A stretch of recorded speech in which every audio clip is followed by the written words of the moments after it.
Hey, good morning, everyone.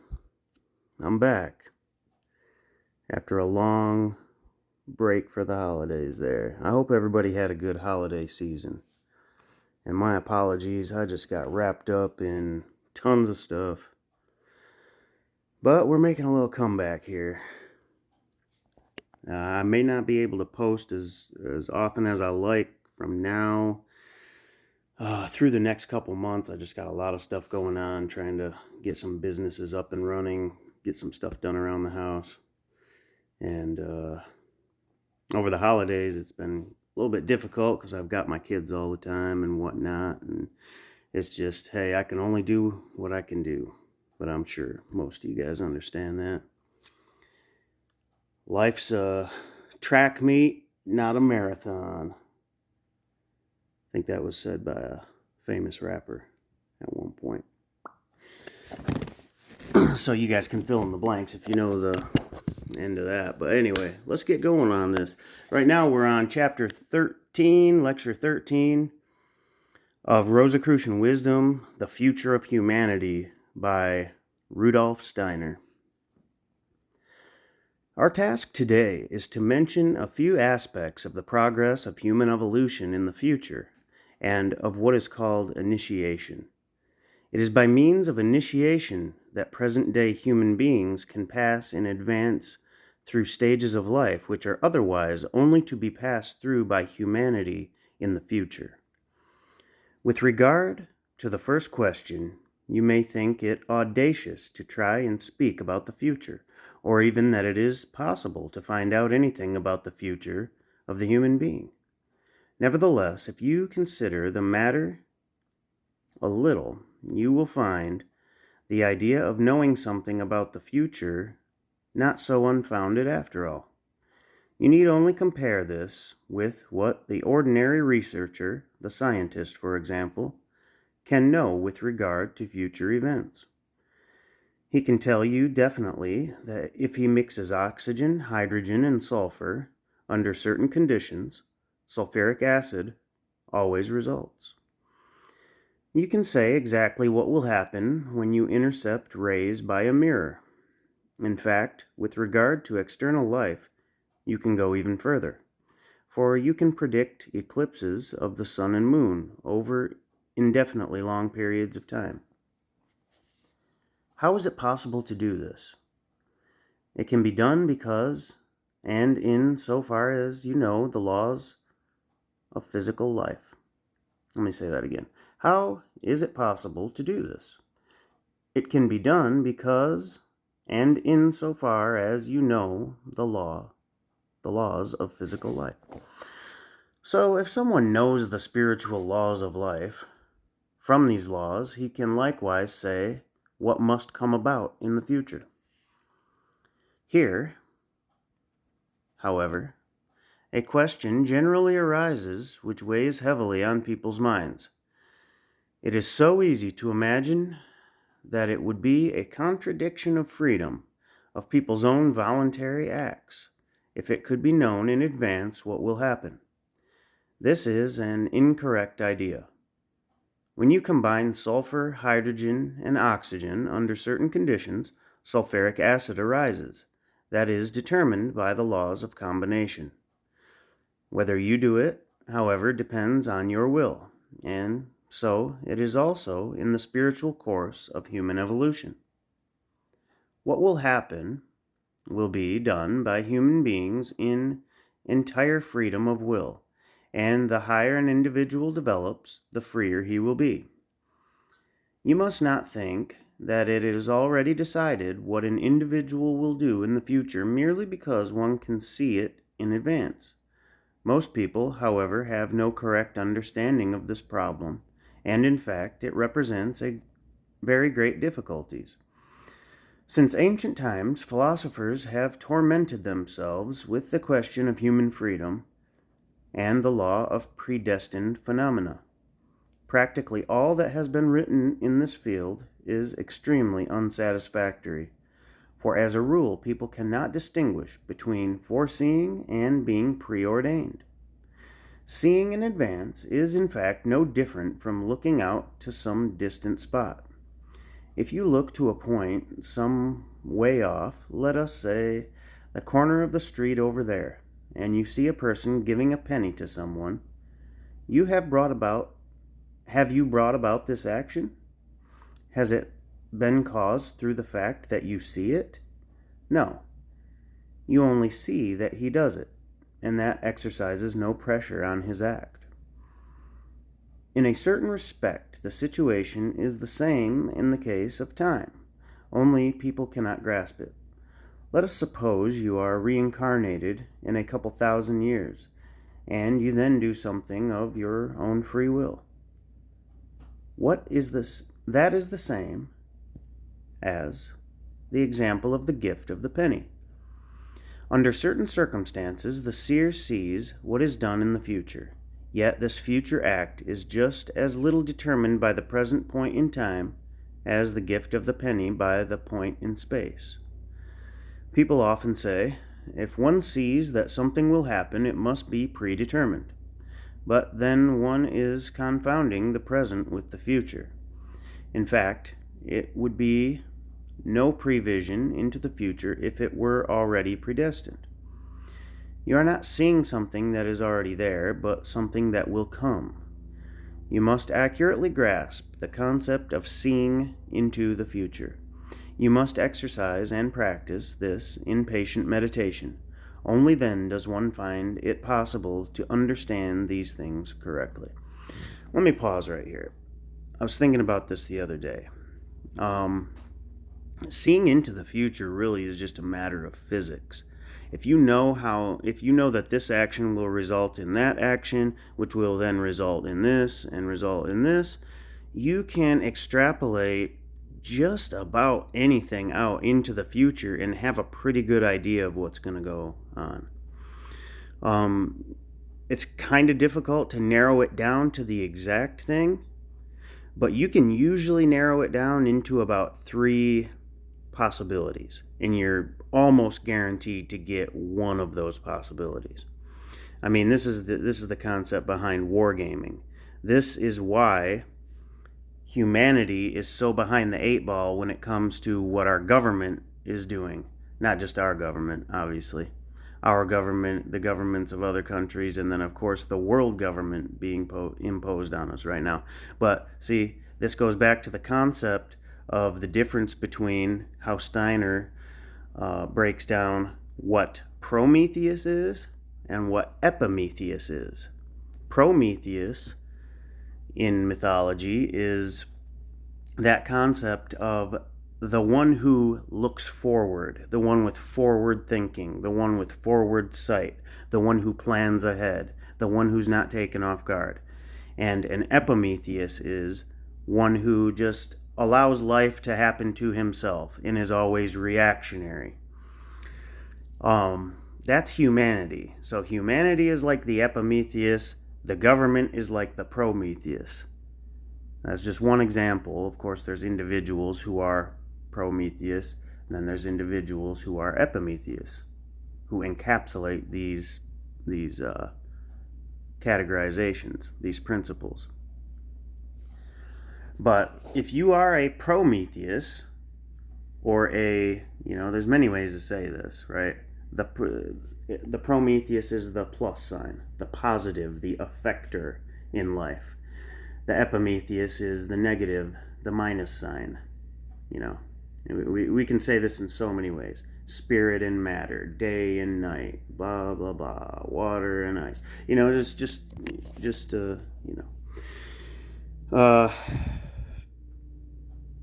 It's a universal that repeats itself, and it's a very simple concept, but it's also a very complex concept once extrapolated out. So anyway, I just thought that was worth mentioning. But yeah, you can know the future if you just do this. If you analyze things and you play it out, you war game it out in about 3 different ways. If this happens, then this. If this happens, then this. And I mean, I've been doing it for years. It's one of the ways I know when the government's going to do something. It's like you just got to pay attention. I can usually narrow it down to what's going to happen within a couple of things, because I can see it way far out in advance. Like, I already know they're nefarious. I already know to an extent what their plans are. So when I see a big event happen, I can say, okay, this goes like one of two ways or one of three ways. And then you can extrapolate it out, war game it out, and you can prepare for those three possibilities. Have a backup plan, have a contingency for those three possibilities, because very likely one of them, if you war gamed properly and covered every angle while you were war gaming it, then what you think the possibilities are, it's very likely that one of those things is going to happen, and then you will be prepared for it. Okay, let's get back here. After these introductory words, we will now mention a few things about the evolution of humanity in the future. We have today reached the point where humanity has descended most deeply into matter, where human beings apply their spiritual forces to the construction and manufacture of instruments and machines that serve their personal life. Connected with this, there has been an ever-increasing densification, both of the human being and the earth as a whole. We have seen that the mineral kingdom, as we call it, the densest part of earth, only arose at a definite point of time in our evolution. It was only then that the human being entered upon his present earthly development, and the division of the sexes and other phenomena went hand in hand with that. At the time when the human being had not as yet entered his physical development, which contains a mineral kingdom, he was still of a much finer, softer nature. To gain some idea of this, consider how the reproduction of the human race took place in those ancient times before the two sexes were in existence. At that time, the human being, who was still androgynous and of a less dense, finer corporeality, brought forth another being from within. Reproduction was not as it is today, but rather like in spiritualist seances, when the ether body of some other being proceeds from the medium. That gives you more or less a picture of this materialization from oneself, the manner of human reproduction in ancient times. It was like a pressing out from human beings who were ready to continue their own development. Sometimes you'll see a picture of Zeus with I can't remember who the other character is now. I'm drawing a blank. Somebody will know it surely, but there's a picture of Zeus with a being springing from his head, springing from his mind. Reminds me of this right here, what we just covered. And also, it's almost like we can cover that at a different point in time. I just wanted to talk about how the marrow in the bones. There's a point where Steiner talks about how the marrow, the brain is basically an extension of the marrow within the bones, and man, that has some deep implications, especially when you go back to the allegory of Hiram, when he, or Christian Rosenkreutz, rather, depending on which version of the myth you're talking about, but jumps directly into the center of the earth. And there's always this emphasis on what's in the center of the earth. Well, we also know the human body is also a symbol of the earth, or the material nature. What is at the very center of the human body? When you go the deepest when you penetrate the bones, where do you go? You get to the bone marrow.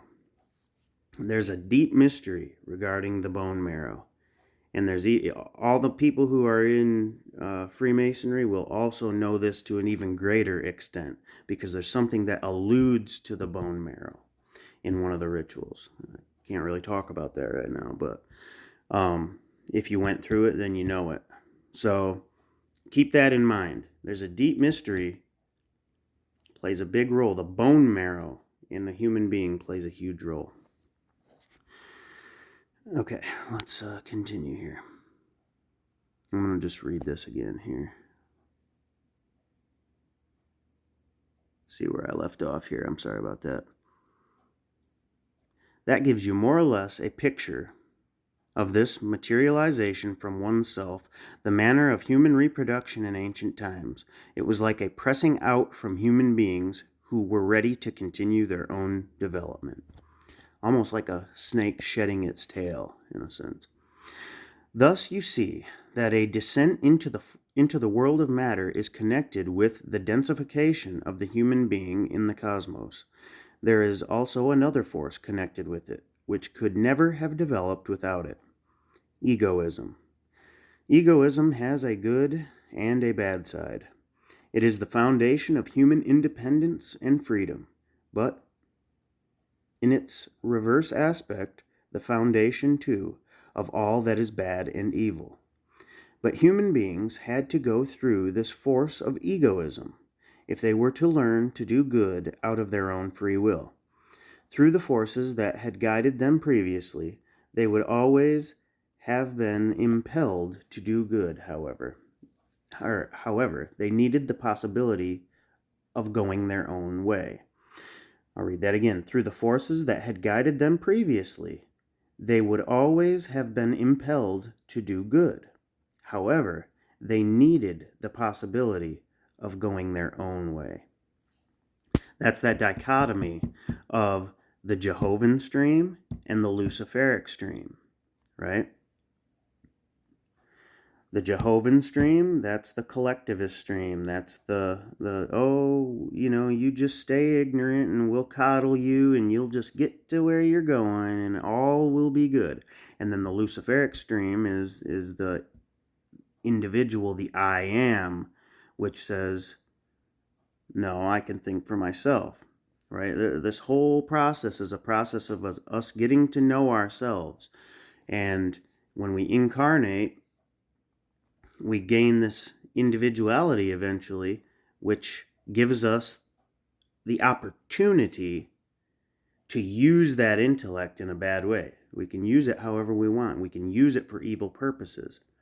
We can use it to be clever and get over on our fellow man. But when we finally breach spirituality in this life, we realize that it's much better used for good purposes. So we always have that choice. Before, we didn't have that choice. The humanity of before didn't have an individuality. They were led by a group spirit, much the same way birds and animals are. But now we have that individuality.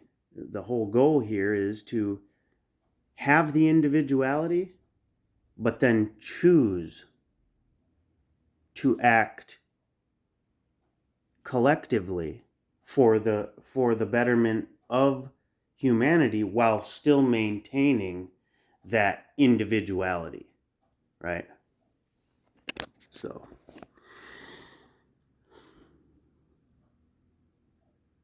I lost my spot again and I apologize. Thus, you see that a descent into the world of matter is connected with the densification of the human being in the cosmos. There is also another force connected with it, which could never have developed without it: egoism. Egoism has a good and a bad side. It is the foundation of human independence and freedom, but in its reverse aspect, the foundation, too, of all that is bad and evil. But human beings had to go through this force of egoism if they were to learn to do good out of their own free will. That's what it's about right there. Choosing to do good. Having the individuality and then choosing to do good. Making that personal choice for yourself. You can't be praised if you do good because you had no other choice. But when you're given the choice to prove your integrity, and then you choose right, when nobody else is looking, or when you think nobody else is looking, then that says something, right? Through the forces that had guided them previously, they would always have been impelled to do good. However, they needed the possibility of going their own way. Just as they have descended, they must now ascend again to spirituality. And as the descent is linked with the predominance of egoism, so does the ascent depend on the selflessness of human beings, their feeling of sympathy for one another becoming stronger and stronger. Humanity has evolved through various epochs. First, through the Old Indian, then the Persian, the Egyptian, Chaldean, Babylonian, the Greco-Latin, to the present, the fifth epoch. This, in due course, will be followed by a sixth. As human evolution is working towards this, it is at the same time working at overcoming the principle that has been strongest since the time when the ether body united with the point in the brain of which I spoke to you yesterday. That was the time of the fall into the deepest egoism. The human being was egoistic in his earlier evolution too, but in a different way. The egoism that enters so deeply into the soul in our present age is inseparable from the predominating materialism of our age. A spiritual age will denote the overcoming of this egoism. Therefore, Christianity and all movements imbued with genuine religious life have worked consciously toward breaking through all the old blood ties. Christianity has made a radical statement in the words, "He who does not forsake father, mother, wife, child, brother, sister, cannot be my disciple."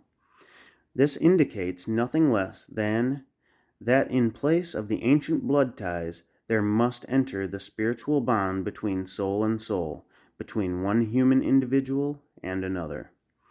The only question now is, what are the ways and means by which humanity may attain spirituality, that is, the overcoming of materialism, and at the same time reach what may be called the bond of brotherhood, the expression of universal human love?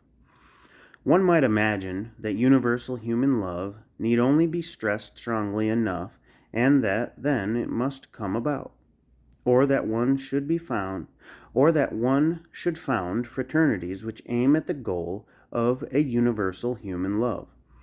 Spiritual science is never of this opinion. On the contrary, the more people speak of universal brotherly love and humanity becoming in a sense intoxicated by these, the more egoistic they become. For like a lust of the senses, there is also a lust of the soul. It is in fact a refined voluptuousness to say, "I will become morally higher and higher."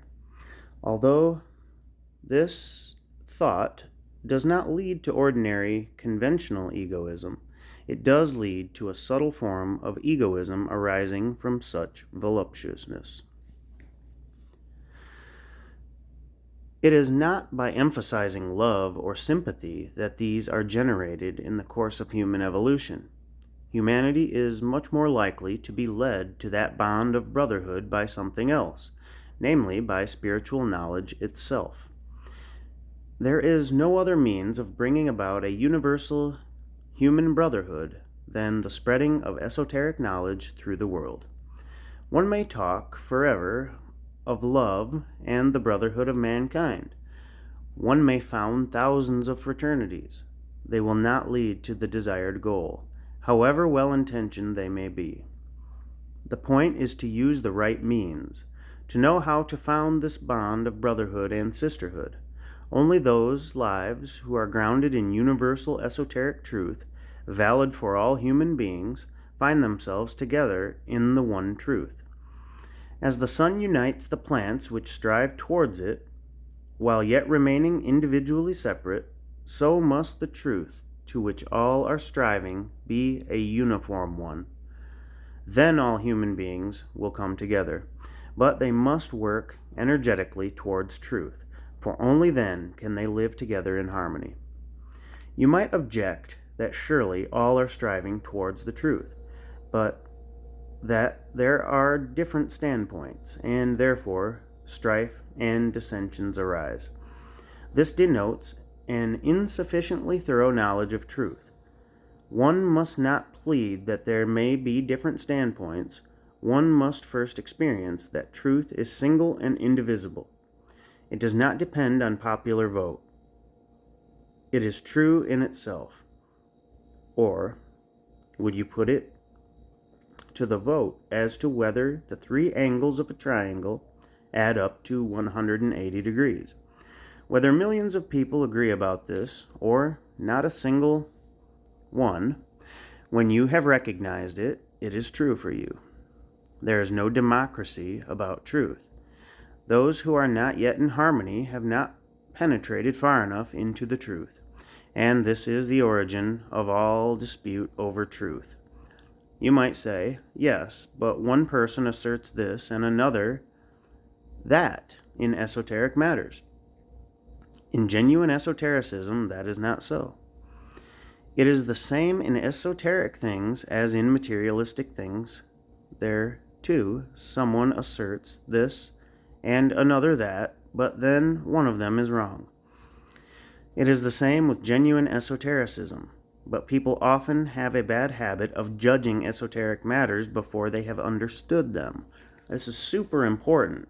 Esotericism is not just this thing where, oh, well, this person has this interpretation and it just matters what the way you want to interpret it. It can mean anything to you. No, that's not actually true. Esotericism was made for a very specific reason.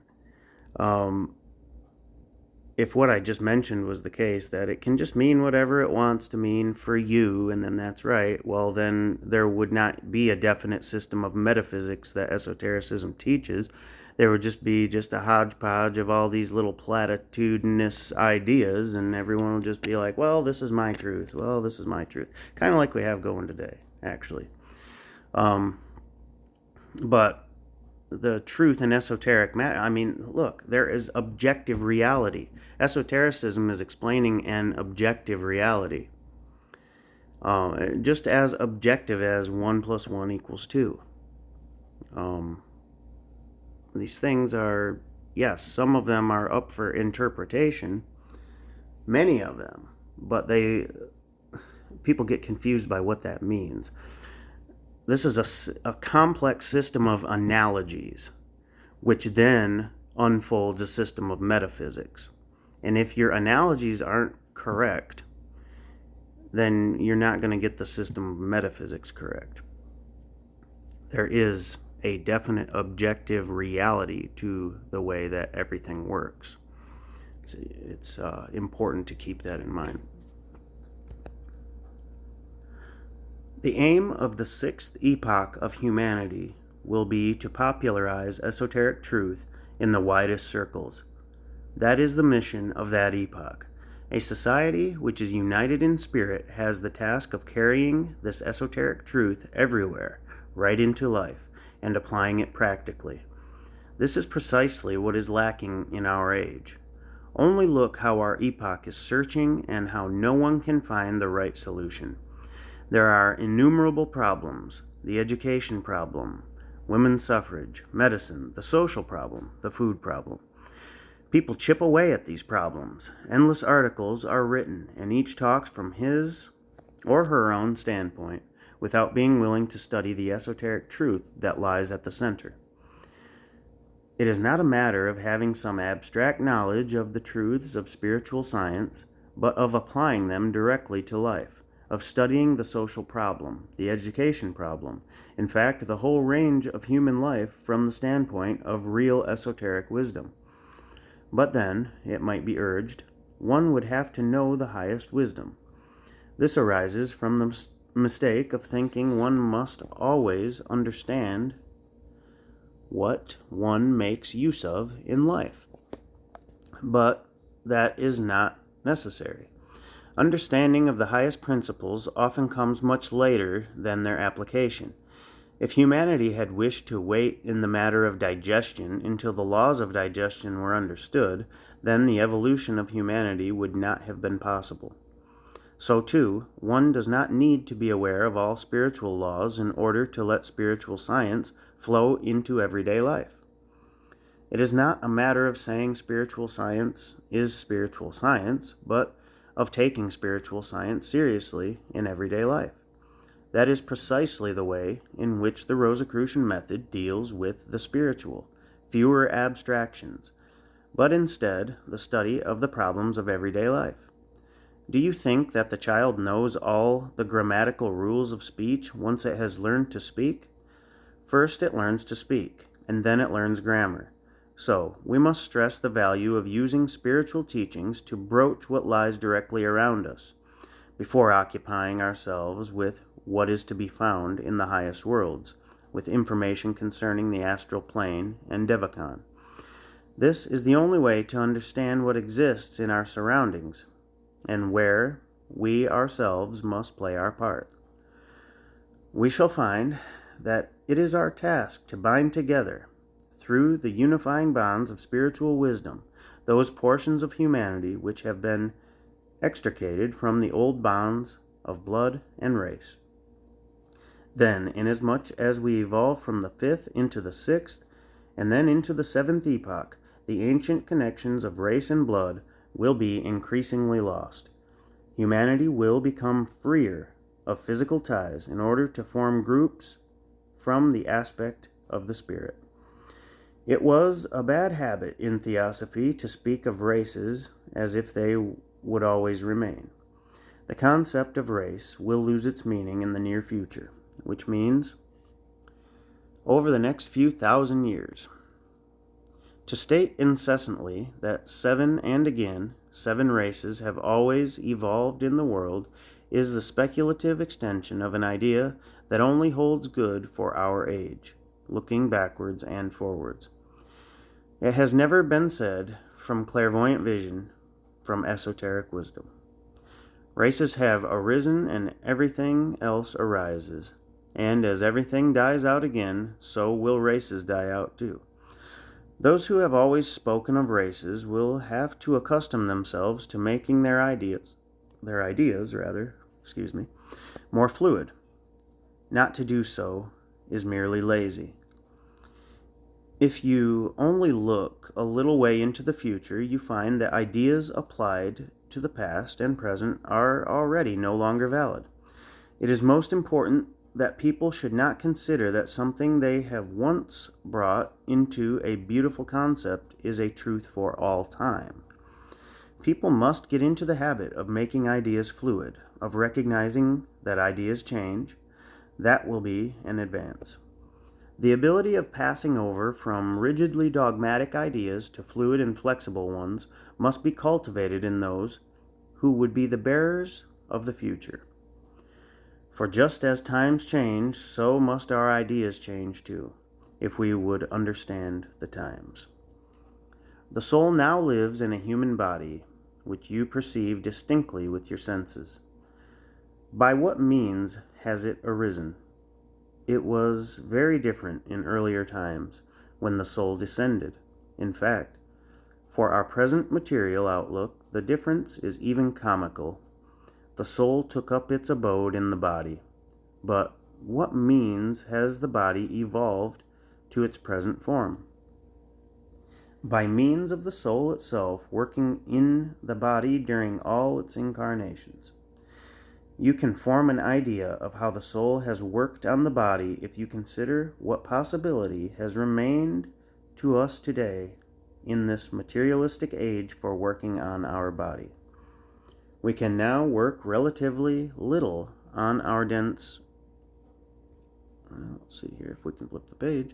We can now work relatively little on our dense physical body. Look at the way you temporarily affect your body and its physiognomy.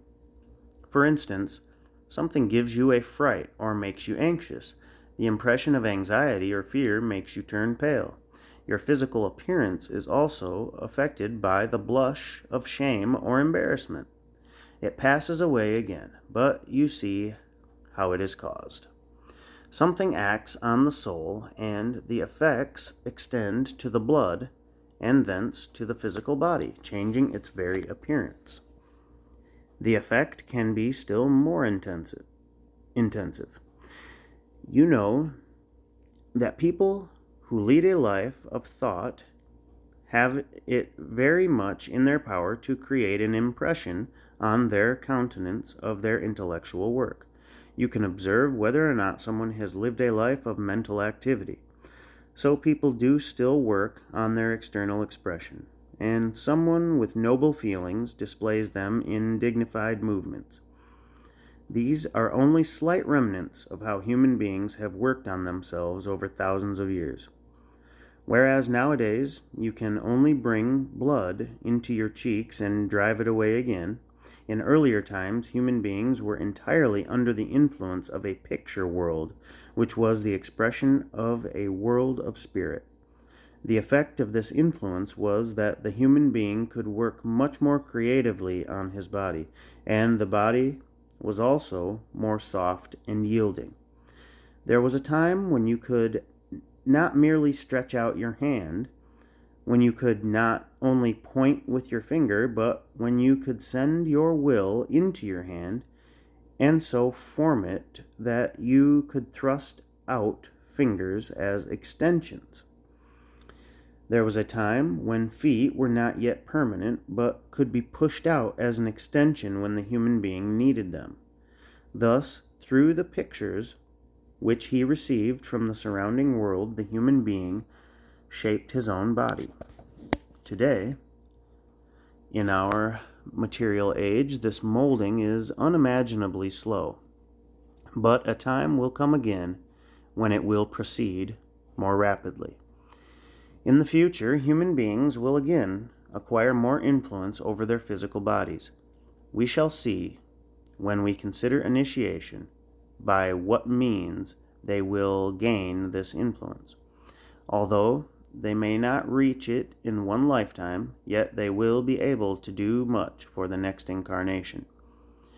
Thus, human beings themselves will bring about the future shape of their bodies. Inasmuch as they become softer and softer, inasmuch as they separate themselves from the hard part, they will be approaching their future. An age will come when they will live above their earthly part, as was the case in times gone by. This condition, which is comparable to your present sleep condition, will then be replaced by another when the human being will be able to draw his ether body out of his physical body at will. It will be as if the denser part were here below on earth, while the human being makes use of it from outside like an instrument. Human beings will no longer carry their bodies about and live within them, but will float above them. The bodies themselves will have become rarefied and more delicate. This seems fantastic now, but one can be distinctly aware of it from spiritual laws, just as one can calculate future eclipses of the sun and moon from the laws of astronomy. Above all, it will be upon the reproductive force that the human being will work. He will transform it. Many people cannot imagine that there will ever be a different reproduction process, but it will be so. The process of reproduction will be altered. The reproductive process and all that is connected with it will pass in the future to another organ. The organ that is already preparing to become the future organ of reproduction is the human larynx. Today, it can only bring forth vibrations of air, can only impart to the air what lies in a word that goes forth from it, so that the vibrations correspond to the word. Later on, not only will the word press forward in its rhythm from the larynx, but it will be irradiated by the human being. It will be suffused by substance itself. Just as today the word only becomes airwaves, so in the future the person's inner being, his own likeness, which today is in his word, will issue from the larynx. The human being will proceed from the human being. The human being will speak forth the human being. This, in the future, will be how a new human being is born, by being spoken forth by another. Such things throw a specific light on phenomena in our surroundings, which no ordinary science can explain. The transformation of reproduction, which will once again be non-sexual, will supersede the previous manner of reproduction. That is why the male organism at the age of puberty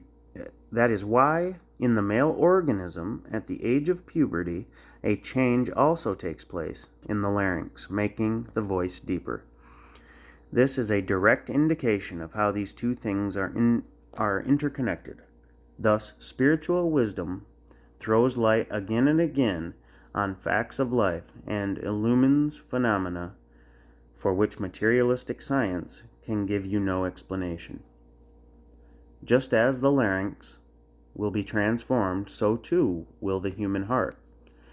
It is the organ which has an intimate connection with the circulation.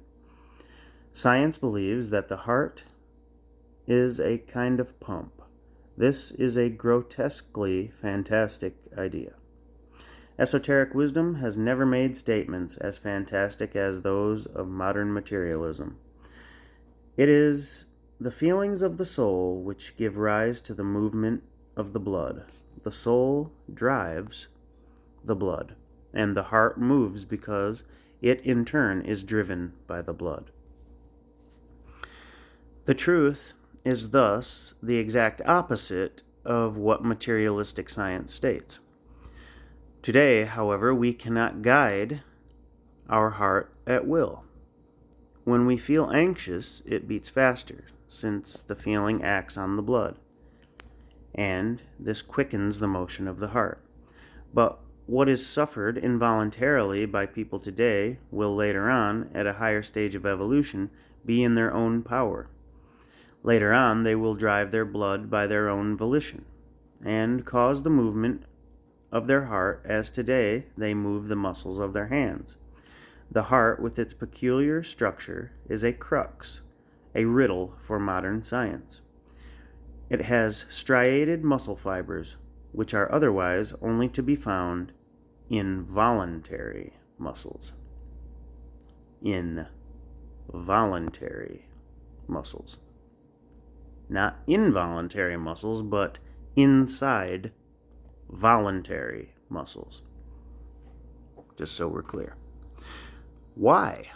Because the heart has not yet reached the end of its evolution, but is an organ of the future, because it will in the future be a voluntary muscle.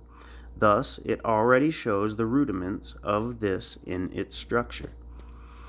All that goes on in the soul changes the organism. Imagine someone who is able to create his own likeness through the spoken word, whose heart has become a voluntary muscle, who will have altered yet other organs. Then you have a conception of the future of the human race in future planetary incarnations of Earth. Humanity will progress on our Earth as far as it is possible under the influence of the mineral kingdom. This mineral kingdom, in spite of having arisen the last, will be the first to disappear again in its present form. The human being will then no longer build up his body from mineral substances as today.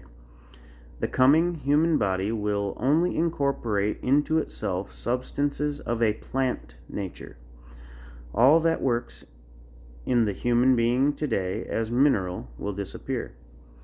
Here is a seemingly grotesque example. Today we spit out our ordinary saliva. It is a mineral product.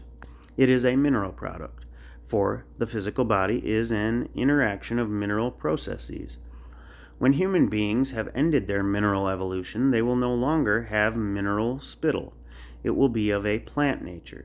People will, so to speak, spit flowers.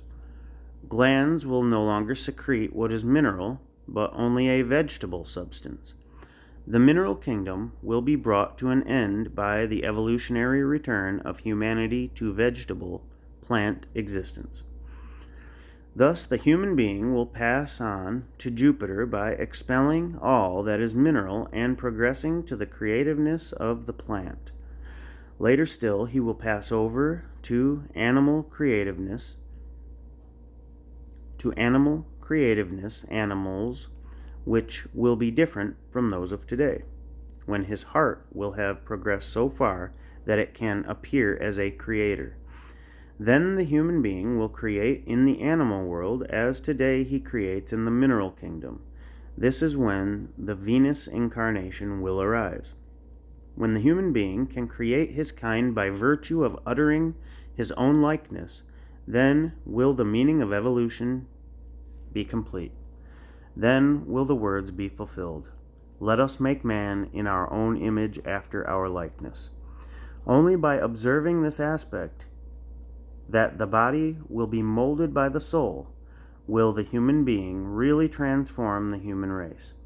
Only through a thinking trained in the esoteric and spiritual sense will there appear what has been described as the transformation of the heart and the larynx. What humanity thinks today, that will it be. What humanity thinks today, that will it be in the future. A humanity that thinks materialistically will produce frightful beings in the future, and a humanity that thinks spiritual thoughts will work in such a way upon the future organism, transforming it, that beautiful human bodies will proceed from it.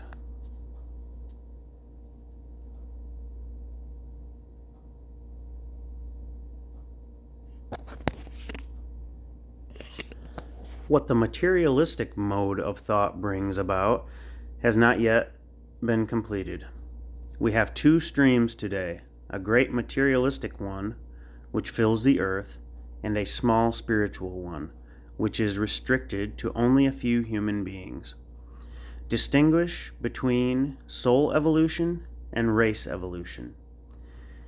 Do not think that if races pass over to a grotesque form, the soul too will do the same. All materialistically thinking souls work on the production of evil race formations, and what is done of a spiritual nature causes the bringing forth of a good race. Just as humanity has brought forth creations that have retrogressed as animals, plants, and minerals, so will a portion split off and represent the evil part of humanity. In the body, which will meanwhile have grown soft, the inner badness of the soul will express itself externally. Just as older conditions that have degenerated to the ape species seem grotesque to us today, so will materialistic races remain at the standpoint of evil, peopling the earth as evil races. It will lie entirely with the human beings as to whether a soul wants to remain in the bad race or wants to ascend by spiritual culture to a good race. Now, if you just think about what they're doing right now, think about what the World Economic Forum is doing. People like Klaus Schwab, Noah, Yuval Harari. If you're paying attention to this type of stuff, which you should be, everyone should be paying attention to this. This is all happening right now. Now, what are they doing? They want to take your mind, they say, but very, very soon, that you will implant your mind into a computer, into a machine. Well, what is that? What are computers made of? They're made of elements. They're made of matter. We are a computer. Our body is a supercomputer. I mean, we're operating in a great vehicle right now. And what people like Schwab want to do is create computer robotic bodies, thinking this is a step up, but it's really not, because they're only thinking in materialistic terms. So what they're going to do, essentially, if they're able to do this, for one, I don't think you can transfer a soul into a more dense elemental body than the one that we have right now. This body that we're using right now is particularly fitted for the soul to use. They think they're going to create these robotic bodies and download their consciousness into those. Essentially, they're retrogressing backwards when they do that. And, who knows if that's really what they want for themselves or if they just want to trap a large part of humanity in those robotic systems. Either way, it's not what natural evolution would have us do. We're supposed to naturally evolve through our thoughts and our internal spiritual growth and progress, which does make us take on different forms, but it's just not the way that they want us to take on new bodies. I'm pretty certain of that.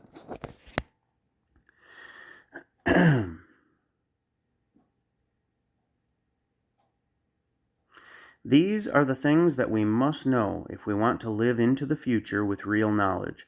Otherwise, we go through the world blindfolded. For forces are working in humanity which we must recognize and to which we must pay attention. A person would neglect his duty to humanity if he did not wish to become acquainted with the forces that work in the direction of right evolution or against it. Knowledge for the sake of knowledge would be egoism. Those who want to know in order to look into higher worlds act egotistically. But those who try to carry this knowledge into the direct practice of everyday life further the advance of the coming evolution of humanity. It is extremely important for us to learn more and more to put into practice what exists as the conception of spiritual science. So you see, the spiritual movement has a quite specific goal, namely to create a mold for future humanity in advance. The goal can be reached in no other way than through the acceptance of spiritual wisdom. This is the thought that lives in the mind of one who conceives spiritual science as the great task of humanity. He thinks of it as inseparable from evolution, and he regards it not as an object of desire, but as a task and duty that is laid upon him. The more we acknowledge this, the more rapidly do we approach the future form of humanity in the sixth age. Just as long ago in ancient Atlantis, in the neighborhood of modern Ireland, the advanced human beings journeyed eastward in order to found new civilizations, so do we now have the task of working toward the great moment in the sixth age when humanity will undertake a great spiritual ascent. We must endeavor to come out of materialism again, and societies with a spiritual aim must undertake to guide humanity not from motives of arrogance and pride, but as a task and duty. So a certain group of people must join together in order to prepare the future. But this union is not to be conceived of geographically. All ideas of locality have lost their meaning in this connection because it is no longer a question of racial relationships. The point will be for people over the whole earth to find each other spiritually in order to fashion the future in a positive way. For this reason, 400 years ago, when our epoch plunged its deepest into matter, the Rosicrucian Brotherhood laid emphasis on the practical spiritual science which contains an answer to all problems of everyday life. Here you have the ascending evolution to counterbalance the descending one. Just as old knowledge acts as a dividing force, as is shown in Mauthner's critique of language, so the spiritual current of thought seeks the unifying bond of spiritual wisdom. Hence arises the new schooling of initiation, which is directly concerned with leading humanity over into a new cycle of time. In this way, the concept of initiation is connected with the principle of human evolution. And that is going to do it for that lecture. That was lecture 13. Next we have lecture 14, the nature of initiation. I apologize, guys. I don't know if I'm just not awake fully, but I'm kind of stumbling over some words here, trying to get my thoughts together. But anyway, that's going to do it for this little section here. Thanks again for listening. I'm doing my best, guys, to keep doing this and get stuff uploaded. But like I said, I've got a lot of stuff going on in my personal life, which keeps me pretty busy.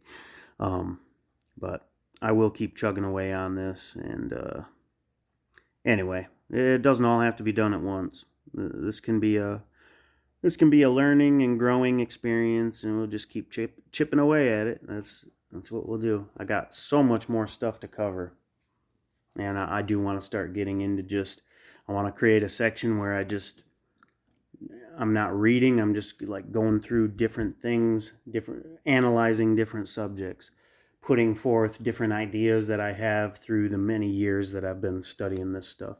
And eventually, I think you got to have 1,000 subscribers. Once I get 1,000 subscribers, I want to open up like a panel discussion so we can a couple times a week, maybe just have a bunch of people join the panel discussion there on YouTube, and then we can discuss like in-depth topics and like really try to war game stuff out and try to like practically put this stuff to good use in this world. I mean, that's really what I'd like to do. So anyway, we're approaching an hour. That's going to be good enough for now. All right. Take care, everyone. Thanks again for listening. Like, subscribe, share, all that good stuff. And I will talk to you again later. Thanks. Bye-bye.